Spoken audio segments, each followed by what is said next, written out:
اس منزل غریب کے ساکن کہاں گئے؟ اور میر تقی درد کہتا ہے قبرستان میں جا رہا تھا، کسی کی کھوپڑی پڑی تھی، امتداد زمانہ میں وہ سیدھا ہو کر اتنی کمزور ہو چکی تھی کہ میرا پاؤں لگا تو ریزہ ریزہ ہو گئی۔ فرمایا کل پاؤں ایک کاسا سر پر جو آ گیا، یکسر وہ استخوان شکستہ سے چور تھا، کہنے لگا کہ دیکھ کے چل رہا بے خبر، میں بھی کبھی کسی کا سرے پرغرور تھا، کبھی میرے سر پہ تاج رکھا جاتا تھا، آج تو نے پاؤں رکھ کر ریزہ ریزہ کر دیا۔ ہاں، ایک عباسی خاندان کا متکبر حکمران اسپِ تازی پہ چلا جا رہا تھا، قبرستان سے گزرتے ہوئے ایک پرانی قبر پر اس کے گھوڑے کے سم لگے، مٹی اڑی تو خاک سے ذروں سے آواز آئی۔ یہ اختیار اسی کے پاس ہے نا، چاہے تو چھری بولنے لگے، چاہے تو سنگریزے بولنے لگے، چاہے تو مٹی کے ذرے بولنے لگے، اور نہ چاہے تو 25 سال کا نوجوان نہ بول سکے، گونگا بنا دے اسے۔ یہ سارا اختیار اسی کے پاس ہے، بلوا بھی وہی سکتا ہے، سنوا بھی وہی سکتا ہے، وہ نہ سنائے تو کوئی نہیں سن سکتا۔ تم مردوں کی بات کرتے ہو، میں زندوں کو بھی کہہ رہا ہوں کہ وہ چاہے تو زندے بھی نہیں سن سکتے۔ مولوی کہتا ہے نہیں، مردے بھی سنتے۔ مولوی کی کیا بات ہے، یہ مولوی بڑی پیاری ہے، بقیے ادھیڑنے ہیں اس نے دین کے، طے ہے، جبہ دستار کی آڑ میں اس نے طے کیا ہے کہ توحید و سنت میں ملاوٹ کرنی ہے، بقیے ادھیڑ کے رکھنے ہیں۔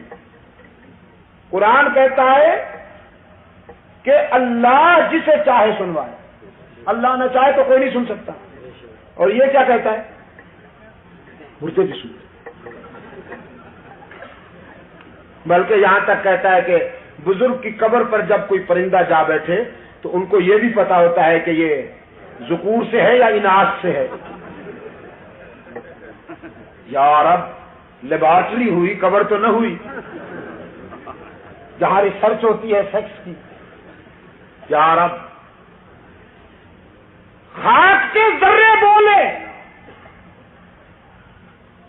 فرمایا ایوقب المخبین علی الارض المجدین، ایوقب المخبین علی الارض المجدین کما انتم کذا کنا کما نحن تقولون۔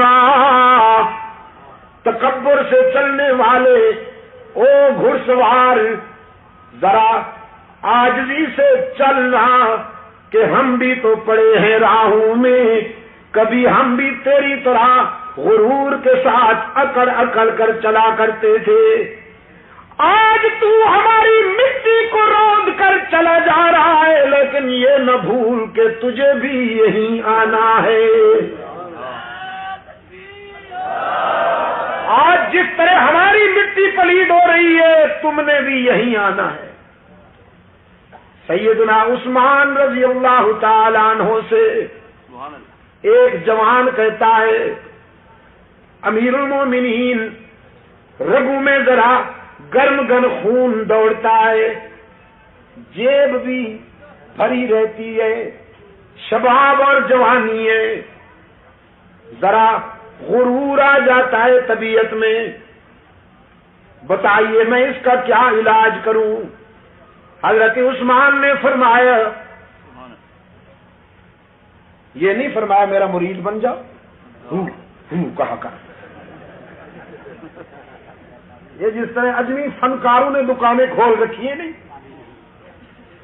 فرمایا روزانہ قبرستان چلے جایا کر، روز نہیں جا سکتے ہو تو ہفتے میں ایک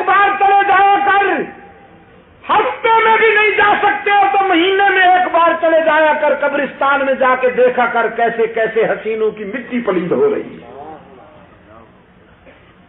جو روزانہ کپڑے بدلتے تھے ان کا کفن بھی خاک میں مل چکا ہے، جو سپرے اور پرفیوم کرتے تھے، معطر رہا کرتے تھے، ان کے جسم پر کوئی مٹی ہٹانے والا نہیں۔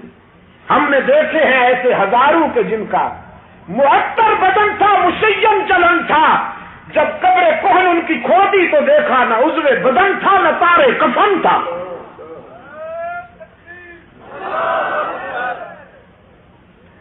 میرے عزیز دوستو،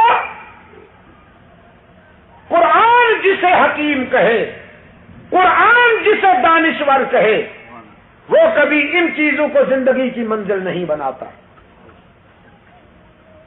یہ چیزیں ضروریات زندگی تو ہیں لیکن مقصد زندگی نہیں۔